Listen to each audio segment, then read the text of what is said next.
ఇంగ్లాండ్తో జరుగుతున్న 4వ టెస్టులో టీమిండియా పట్టు బిగించింది. ఇంగ్లాండ్ను తక్కువ పరుగులకే కట్టడి చేసిన టీమిండియా టార్గెట్ వైపు దూసుకుపోతుంది. ఇంగ్లాండ్ నిర్దేశించిన 192 పరుగుల లక్ష్యాదంలో మూడో రోజు ఆట ముగిసే సమయానికి భారత్ ఒక వికెట్ కూడా నష్టపోకుండా 40 పరుగులు చేసింది. క్రీజ్లో రోహిత్ శర్మ 24 పరుగులు, యశస్వి జైస్వాల్ 16 పరుగులతో ఉన్నారు. టీమిండియా విజయానికి ఇంకా 152 పరుగులు అవసరం.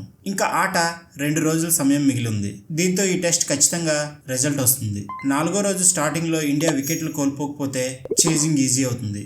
మూడో రోజు 219 పరుగుల వద్ద ఇన్నింగ్స్ మొదలుపెట్టిన టీమిండియా కుల్దీప్ యాదవ్, ధ్రువ్ జురెల్ అద్భుతంగా రాణించారు. వీళ్ళిద్దరూ కలిసి 8వ వికెట్కి 76 పరుగులు జోడించారు. 131 బంతులాడి 28 పరుగులు చేసిన కుల్దీప్ యాదవ్ని ఆండర్సన్ బౌల్ చేశాడు. ఆ తర్వాత వచ్చిన ఆకాశ్దీప్తో కలిసి ధ్రువ్ జురెల్ కీలక భాగస్వామ్యం నెలకొల్పాడు. 9వ వికెట్కి వీళ్ళిద్దరూ కలిసి 40 పరుగులు జోడించారు.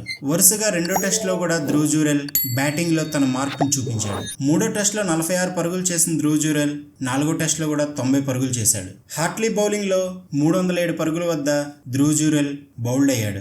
దీంతో టీమిండియా ఫస్ట్ ఇన్నింగ్స్ 46 పరుగులు వెనకబడింది. 46 పరుగుల ఆధిక్యంతో సెకండ్ ఇన్నింగ్స్ మొదలుపెట్టిన ఇంగ్లాండ్ని రవిచంద్రన్ అశ్విన్, కుల్దీప్ యాదవ్ అద్భుతంగా కట్టడి చేశారు. ఓపెనర్ జాక్ క్రాలే ఓ వైపు వికెట్లు పడుతున్నా మంచి ఇన్నింగ్స్ ఆడాడు. ఇంగ్లాండ్ ఇన్నింగ్స్లో క్రాలే తర్వాత జానీ బెయిర్స్టో 30 పరుగులు చేసి పర్వాలేదనిపించాడు. వీళ్ళిద్దరు తప్ప మిగతా బ్యాట్స్మెన్స్ ఎవరూ రాణించకపోవడంతో ఇంగ్లాండ్ 145 పరుగులకే అవుట్ అయింది. దీంతో ఇండియా విజయ లక్ష్యం 193 పరుగులైంది. సెకండ్ ఇన్నింగ్స్ లో రవిచంద్రన్ అశ్విన్ 5 వికెట్లు, కుల్దీప్ యాదవ్ 4 వికెట్లు తీశారు. రవిచంద్రన్ అశ్విన్ ఈ ఇన్నింగ్స్ లో 5 వికెట్లు తీయడంతో మొత్తం 35 సార్లు ఈ ఘనత సాధించాడు. ఇండియా తరపున అనిల్ కుంబ్లేతో కలిపి 35 సార్లు 5 వికెట్లు తీసిన బౌలర్గా నిలిచాడు. హర్భజన్ సింగ్ 25 సార్లు, కపిల్ దేవ్ 23 సార్లు 5 వికెట్లు తీశారు. రవిచంద్రన్ అశ్విన్ 35 సార్లు 5 వికెట్లు తీయడానికి 99 టెస్టులు తీసుకుంటే అనిల్ కుంబ్లే 132 టెస్టులకి ఈ ఘనత సాధించాడు. రవిచంద్రన్ అశ్విన్ 99 టెస్టుల్లో 35 సార్లు 5 వికెట్లు,